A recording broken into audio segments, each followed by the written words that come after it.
Good morning. Welcome to this week's Fuel for Your Spiritual Fire. We're going to talk to Ted Ferguson about the practical things that he does that have enabled him to walk in faith like Jesus, raising the dead and seeing mighty miracles.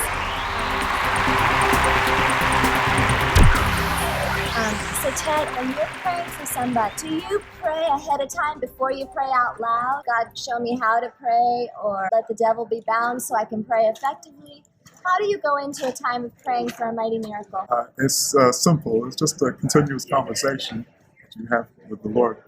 And it's no extra special prayer. It's just a continuous conversation without an end. And whatever happens in life is included in that conversation. Okay, so it's not like you're doing stuff to get ready to do the works of God. You're just flowing with Him continually without any starting and stopping.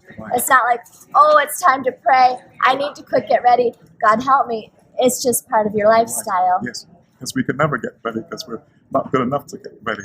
It's Jesus that's always ready. Mm-hmm. So we're just partnering with Him. Mm-hmm.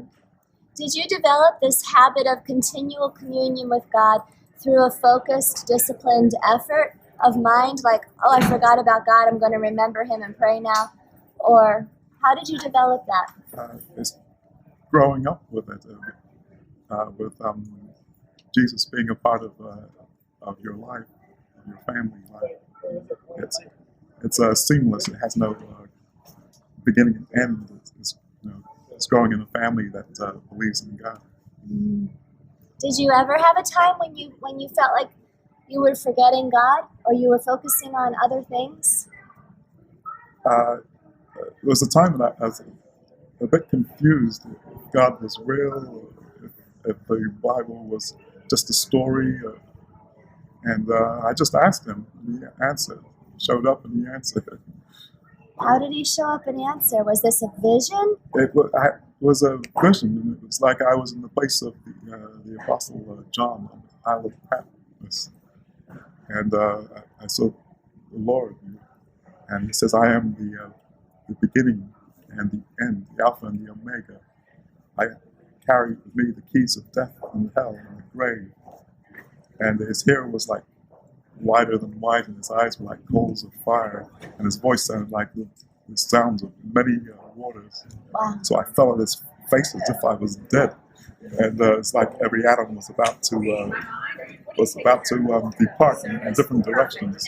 I was going to come undone, and the Lord reached down and held my hands, and He said, "Stand up like a man and talk to me." I reminded him of Scripture. I said, "It is written that no man shall see the face of God and live." He said, "That's right, but you're seeing His likeness, Jesus Christ." And that's where it all ended. So from then on, I knew that Jesus was real. What He says was true, and He cannot lie. How tall was Jesus in the vision? Tall, big. Bigger than your average person? Right. 7-8 feet tall. It's big. Okay. What was He wearing? He was wearing his traditional outfit, a white robe. Okay. Like the pictures I've seen of him in like walking glowing, in Galilee. shining white, or? Yes, his hair was white, his clothes were whiter than white. Wow. Did you see the eye color? His eyes were flames of fire, like flames of fire burning. You look into a furnace and you see the flames is burning. Did you actually take His hands? Yes, He reached down and took my hand. And did you stand up? He stood me up and says that He wants me to talk to Him like a man, not on the ground. How did you feel when the hand of God lifted you up, touching His hand and being lifted up? What did you? Do you remember? I just felt like I was going to go into pieces, like the atomic structure was disintegrating. What would you say to people who have maybe been struggling in their faith and wondering if God's real? Because maybe they have prayed, or they know people have prayed and they haven't seen results, and they're doubting: is God real, or is He just a theory?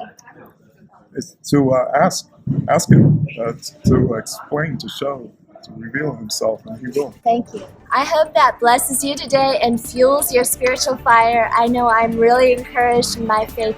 We serve the one true living God who hears and answers prayer.